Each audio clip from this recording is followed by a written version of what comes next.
Hey Chris, welcome to Speak2Suman show, and we are honored to host you, and we are excited to hear from you because you are one of the industry experts where people are going to learn so many things from your wisdom and experience. So before I ask some questions, so let me introduce. This is Mr. Chris Mader from Boston, Mass, Yep. and he is the Vice President of Sales with Medicus Healthcare Solutions. And prior to that, he has been heading a huge team with one of the largest recruiting companies. I would say that is the second largest recruiting company in the world with Randstad Technologies. He was heading the team of North American strategy and development. So here we have an opportunity to ask questions and hear from them. So once again, I welcome to Speak2Suman show, Chris, and we would like to hear you. Yeah, no, Suman, it's great to be here. Thanks for having me. I loved working with you back in the day. And yeah, I'm very fortunate. I've been in staffing now for 25 years. You know, prior to Randstad, our company was called Sapphire Technologies. And we had grown organically from $60 million to maybe $600 million. We were acquired by Randstad. We grew that business to about 1.4 billion. And, you know, I was part of the, at the time, North American growth strategy in the US and Canada on, how are we going to hire talent, attract talent, recruit talent, and put great people to work internally and externally. So been very lucky to have some great experiences in my life. I've traveled the world.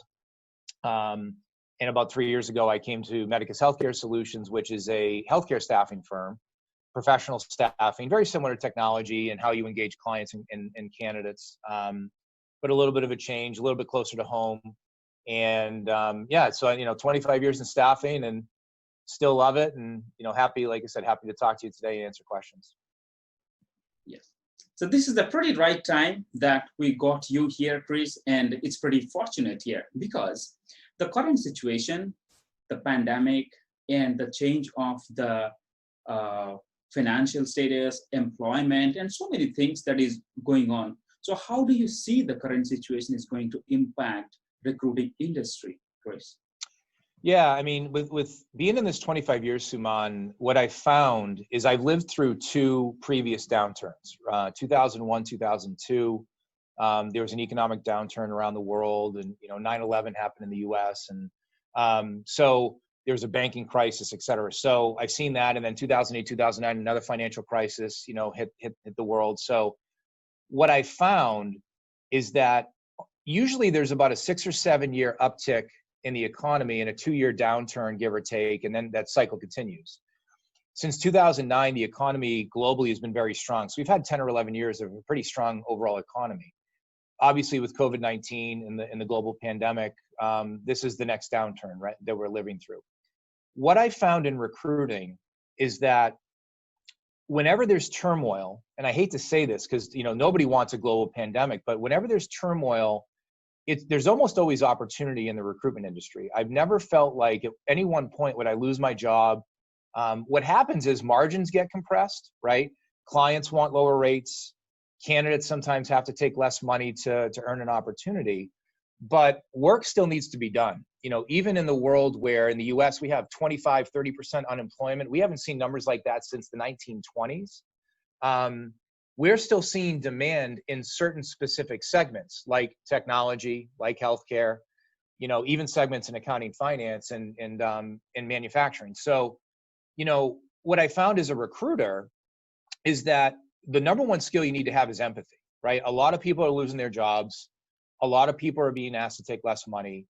And there's a great opportunity for a recruiter to build their database right now and build great relationships. So when the economy does turn and job orders come back in, you're the one who has the relationship with the candidate, because, what's happening right now is people are feeling, just beat up. They're making less money. They may not be working, and they're just looking for somebody that's going to have an eye to the future. And, I can tell you with some certainty that things will turn. If history has shown us anything in the last 100 years, with all these downturns, the economy will come back. So it's just a matter of kind of riding it out and staying strong. You and I worked with a guy years ago called Dan Foley. Dan was the president of Randstad Technologies.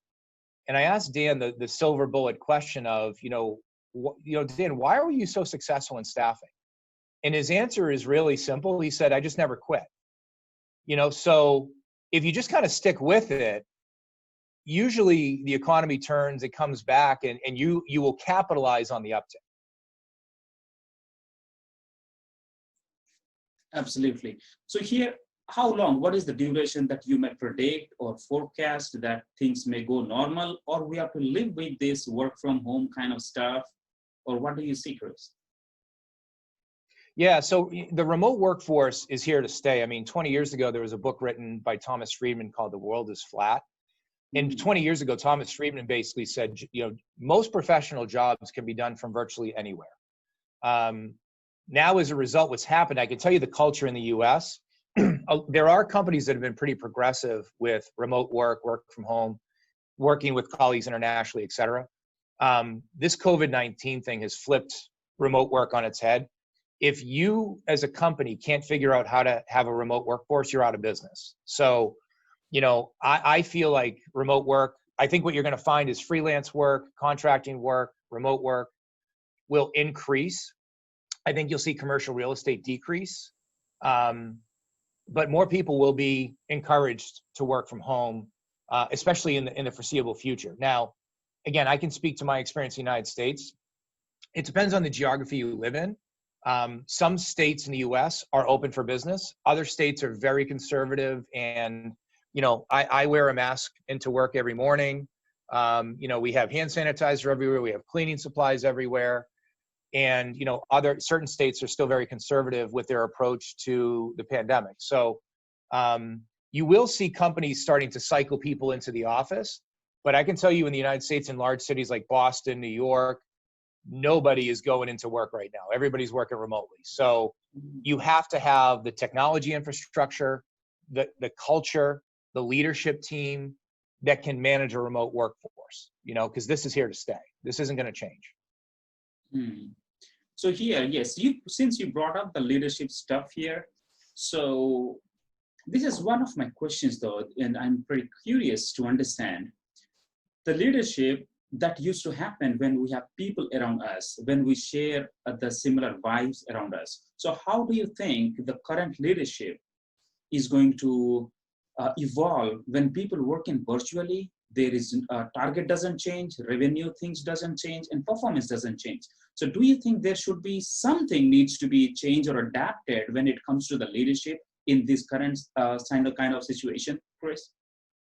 Yeah, that's a really good question, Suman. So what I would tell you is that I agree with what you said. So if you work in a team construct, having everybody in the office brings a certain level of energy, accountability, communication, collaboration, and people can learn from each other because they're hearing each other in real time. The remote workforce has created some challenges that way. As a leader, what you need to do is, number one, you need to have better management cadence as to when are you going to have meetings, when are you going to have a one-on-one, and how are you going to bring some consistency to somebody's day when they might be working out of their basement in a dark place, in their apartment, feeling lonely, right? So you have to have a new management cadence. The second thing is inspiring people. I mean, this is hard for everybody. I mean, the coronavirus, I think, has created three challenges for everybody in humanity. It's number one is the healthcare problem of people are getting sick and dying, and that's the worst part of it.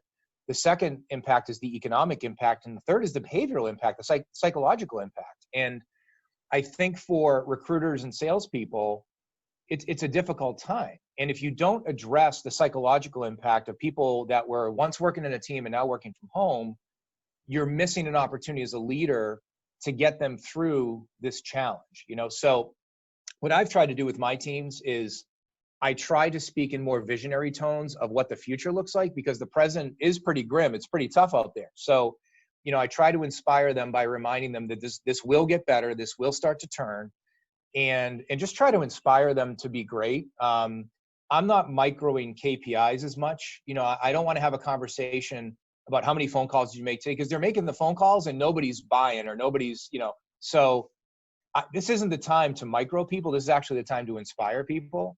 And and just make sure they stay engaged. Because what happens is when the economy turns, if you treated them right, they'll stay with you.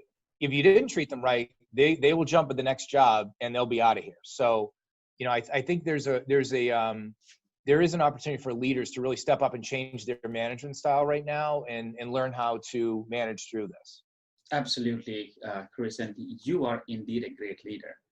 Here, where I see here, people, the company management and managers, just like, squeezing people off their blood and sweat because they know things are going wrong, but still they expect so many things from the recruiter. It's more of a capitalism, I would understand.